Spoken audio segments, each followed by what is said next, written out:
जय माता दी। प्यारे भक्तगणों, आप सभी का स्वागत है, अभिनंदन है आपके अपने चैनल कहानी सुनो में।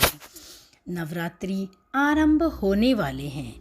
इसी माह में चैत्र नवरात्रि आरंभ हो रहे हैं। कब से आरंभ हो रहे हैं ये नवरात्रि? इनका शुभ मुहूर्त क्या है? पूजा विधि, घट स्थापना की विधि और घट स्थापना का शुभ मुहूर्त, चलिए आइए जानते हैं। माता रानी के पवित्र पावन चरणों में इन नवरात्रि की शुरुआत कब हो रही है? चैत्र नवरात्रि शुरू होते ही हर घर में माता रानी की जय जयकार आरंभ हो जाती है।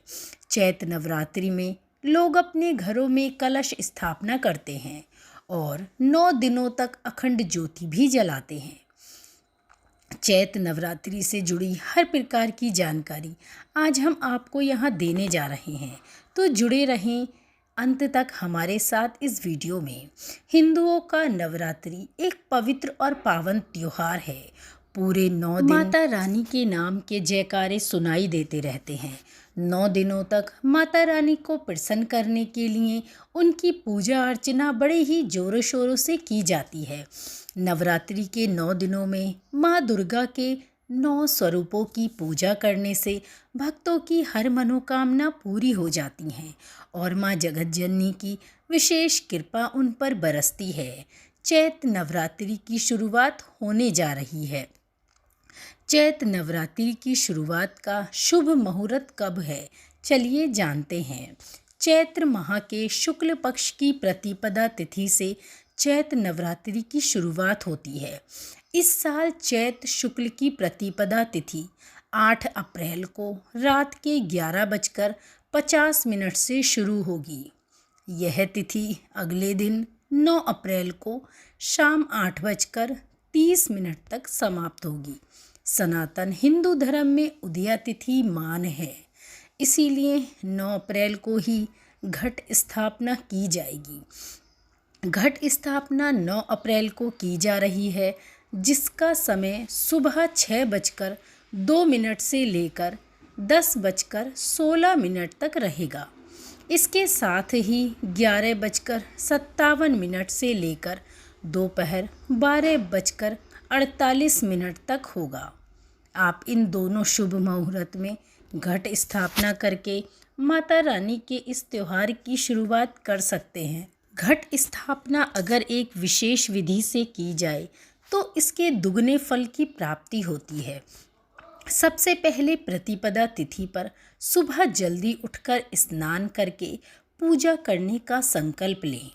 उसके बाद पूजा स्थल की सजावट करें। उस स्थान पर चौकी रखें जहाँ पर कलश में जल भरना है। इसके बाद कलश को कलावे से लपेट लें और ऊपर आम और अशोक के पत्ते रखें। इसके बाद नारियल को लाल कपड़े में लपेटकर कलश के ऊपर रखें। धूप दीप जलाकर माँ दुर्गा का आवाहन करें और चैत्र नवरात्रि का त्योहार मनाएं। शास्त्रों में माँ दुर्गा की पूजा उपासना की जो विधि बताई गई है, कोई अच्छे से और सच्चे मन से अगर इस विधि को पूरा करता है तो उसे इसका फल अवश्य ही प्राप्त होता है। तो चलिए अब जानते हैं इन पवित्र पावन चैत्र नवरात्रि के 9 दिनों के शुभ योग क्या क्या हैं। सर्वप्रथम 9 अप्रैल 2024 प्रतिपदा तिथि को शुभ योग लक्ष्मी नारायण योग, गज केसरी योग, अमृत सिद्धि योग, सर्वार्थ सिद्धि योग, और इस दिन माँ शैलपुत्री की पूजा और घट स्थापना की जाती है। 10 अप्रैल 2024 तिथि द्वितीया, सर्वार्थ सिद्धि योग और रवि योग हैं। इस दिन माँ ब्रह्मचारिणी की पूजा अर्चना की जाती है। 11 अप्रैल 2024 तृतीया तिथि रवि योग, प्रीति योग और आयुष्मान योग है। इस दिन माँ चंद्रघंटा की पूजा अर्चना की जाती है। 12 अप्रैल 2024 चतुर्थी तिथि सौभाग्य योग और रवि योग का इस दिन योग बन रहा है। इस दिन माँ कूष्मांडा की पूजा की जाती है। 13 अप्रैल को पंचमी है और इस दिन रवि योग और शोभन योग बन रहे हैं, जिसमें माँ जगत जननी स्कंद माता की पूजा अर्चना की जाती है। 14 अप्रैल 2024 को षष्ठी तिथि है। त्रिपुष्कर योग और रवि योग इस दिन बन रहे हैं और माँ कात्यायनी की पूजा होगी। 15 अप्रैल 2024 को सप्तमी तिथि है और इस दिन सर्वार्थ सिद्धि योग और सुकर्मा योग बन रहे हैं। इस दिन माँ कालरात्रि की पूजा अर्चना की जाती है। 16 अप्रैल 2024 को महाअष्टमी है। सर्वार्थ सिद्धि योग, रवि योग और धृति योग बन रहे हैं। इस दिन माँ महागौरी की पूजा अर्चना की जाएगी। 17 अप्रैल को महानवमी है और इस दिन पूरे दिन रवि योग रहेगा। माँ सिद्धिदात्री की इस दिन पूजा अर्चना की जाती है। इन दिनों में सिर्फ पूजा पाठ ही नहीं होती, नई शुरुआत और खरीदारी के लिए भी ये दिन बहुत ही शुभ माने जाते हैं।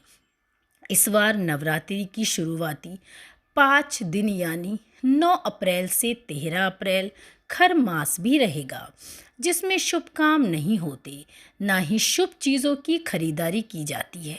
लेकिन 14 अप्रैल से नवरात्रि के समापन तक ऐसे शुभ मुहूर्त बन रहे हैं जिसमें आप कोई भी शुभ कार्य कर सकते हैं और किसी भी नए कार्य की शुरुआत, जैसे ज्वेलरी लेना, गाड़ियां अगर आपको खरीदनी है, प्रॉपर्टी की कोई डीलिंग करनी है या कोई भी काम अगर आपको शुरू करना है, तो आप इस दिन बड़े ही ध्यानपूर्वक इस कार्य को कर सकते हैं।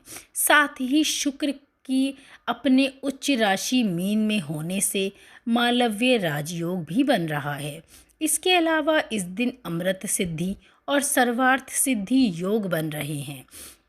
ऐसे में इतने सारे शुभ योग का होना एक शुभ दिन का निर्माण करता है और फिर सबसे बड़ी माँ जगत जननी की कृपा भी इस दिन आप पर अवश्य ही बरसेगी। तो भक्तगणों, माँ जगत जननी के ये चैत्र नवरात्रि की जानकारी आपको कैसी लगी? जानकारी अच्छी लगी हो तो इसे लाइक और शेयर अवश्य करें। जय माता दी।